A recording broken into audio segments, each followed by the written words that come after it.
Hi all, welcome back to the channel. This is part 3 of our Lakshadweep series, and through this vlog I'll be taking you through our day 3 itinerary in Lakshadweep. We start with a snorkeling activity in turquoise blue waters, followed by exploring the island for one last time, and at night we indulge in night fishing. We are doing our snorkeling activity in Andan beach and the waters are crystal clear turquoise blue. Look at those waters. While our tour operator was busy packing up snorkeling gears, we used that time efficiently to create some reels and click some pictures. As usual, we don't do snorkeling towards the shore, so we had to get on a boat and go towards the middle of the sea where there will be more fishes, coral reefs, and water will be even more clear. So, again, we got onto our boat and we started sailing towards our snorkeling point. Today we have not forgotten to carry our GoPro. Yes, we've taken our GoPro and we thought we'll dip it into the water and show you how clear the water looks underneath. The next step was to put on our life jackets and snorkeling gears, get accustomed to breathing through snorkeling gear, and then take a dip in the water. Because we're wearing life jackets, there is no chance of sinking. Even then, one of the tour operators will be with us to guide us through our first few minutes in floating. And once they see that we are comfortable underwater, they'll leave us and let us float on our own. Even though I've tried snorkeling before in Thailand and Maldives, all of them were towards the shore and it was not as deep as this. So, this was actually my first experience snorkeling in the middle of crystal clear waters. The most important thing again is to not panic and enjoy the time underwater. After I was done floating for the first few minutes, it was time to take an unforgettable journey through the vibrant coral reefs teeming with marine life and serene lagoons. I got a packet of biscuits to feed the fish, so when you start dropping biscuits, a lot of fishes start coming next to you. Lakshadweep is truly one of India's most stunning and untouched tropical destinations. Look how crystal clear the waters are. From swimming with colorful fish to exploring the underwater world of these pristine islands, this is a snorkeling experience like no other. This snorkeling experience was a part of our package and we did not have to pay anything extra for this. While there were photos and videos available for scuba diving, for snorkeling, you won't be getting any photos and pictures. So, if you have your own GoPro, you can take it and then you can click pictures.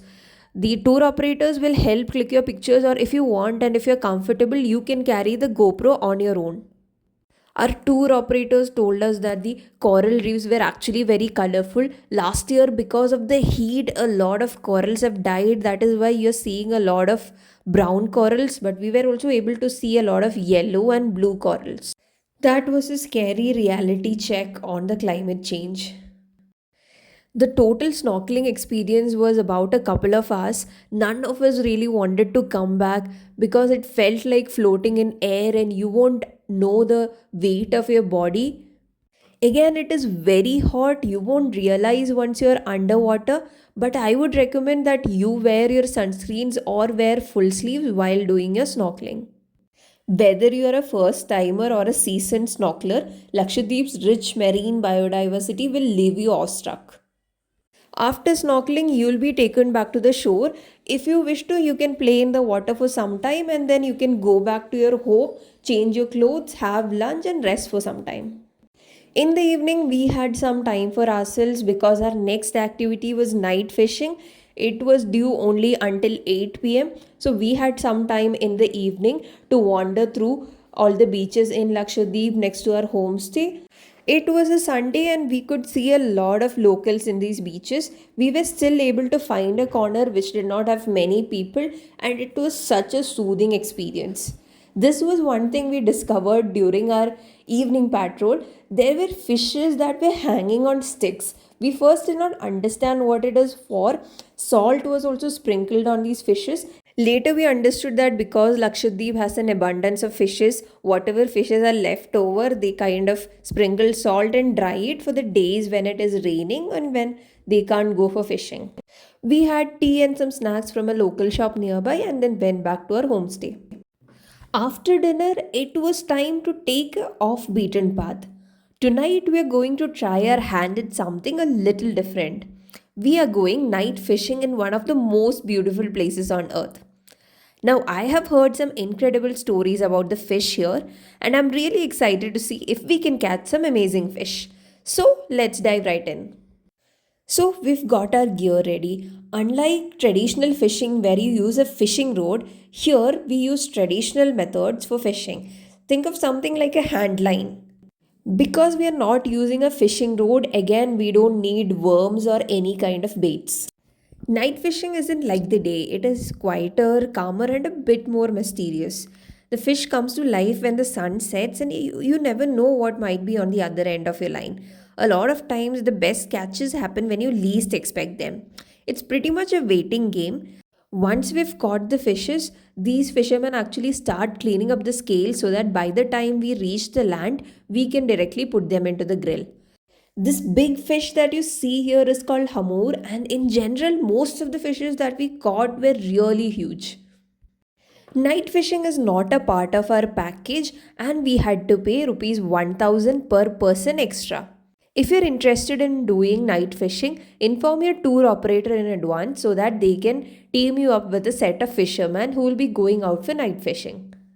We had expressed interest in night fishing a couple of days before, so on our last night in Lakshadweep, we were taken for the night fishing experience. The pickup for fishing was somewhere around 7. We reached the sea around 7:30. Next couple of hours were spent fishing, and then we got back to the homestay. We changed our clothes and went back to the place where they were grilling fishes for us. So all the fishes that you catch during the process, you can also grill and eat them up. So rupees 1000 is inclusive of the fishing experience as well as eating all these fish.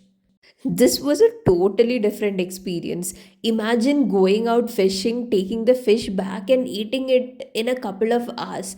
This will be by far the freshest catch in your life. The people here had started grilling the fish even before we came, so the fish was almost ready by the time that we reached. Now, let's take the fish out of the grill, and it's time to do a taste test. So we took our first plate. It has about 5 6 fishes. We are 5 people, so let's see if each of us can complete one fish. These are actually really huge. There is a lot of meat coming in from the fish. Though it's steaming hot, you can't resist picking the fish and putting them into your mouth. And after tasting such fresh fish, I am sure it will be difficult to go back to the fish that we are used to eating, the ones that come up in ice. We had already had some dinner back home because we thought this won't be enough as a dinner, but trust me, this meal was very, very filling. For people who really don't have access to freshwater fish, this is going to be a game changer. We were all prepared to finish all the fishes that we caught, but after the first plate itself, we all were so full and they were about to bring the second plate. At least whatever we had on our plates, we made sure we ate all of it. If you haven't already understood from our expressions, the fish was so good and each of us enjoyed every bit of it.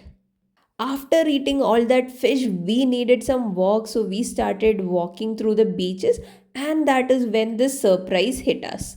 We saw bioluminescence on the beaches of Lakshadweep.